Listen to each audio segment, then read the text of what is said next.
insurance. Parang hindi urgent pero sobrang importante. Ang tanong, anong dapat mong unahin?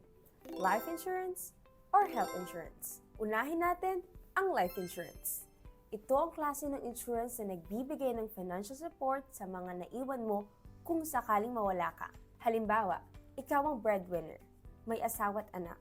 Kung biglang may nangyari sa'yo, life insurance will provide a lump sum na pwedeng ipanggastos ng pamilya mo sa araw-araw, pambayad ng bahay, pang-aral ng anak, o pangbayad ng utang.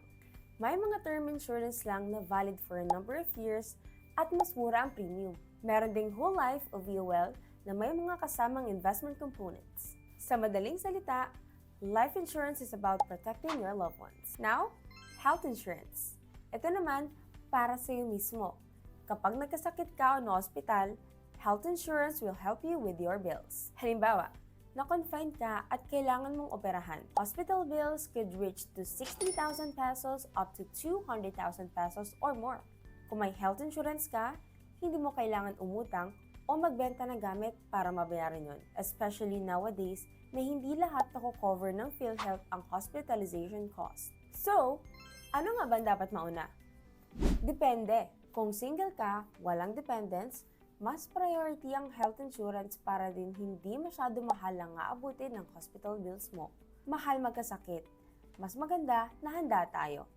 Protect yourself from medical debt. Pero kung may pamilya ka na at dependent na umaasa sa'yo, hindi mo pwedeng ipagsawalang bahala ang life insurance.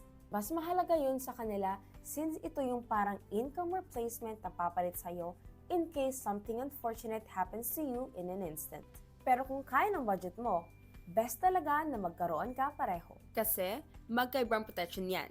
Life insurance is for your family, while health insurance is for you as an income earner. And if hindi mo pa alam kung ano ang sakto sa needs mo, nandito ang Ramver para tumulong. Ramver can guide you in choosing the right protection at the right time. Follow us para mas mapadali ang financial decisions mo. See you our next video mga ka-RFF!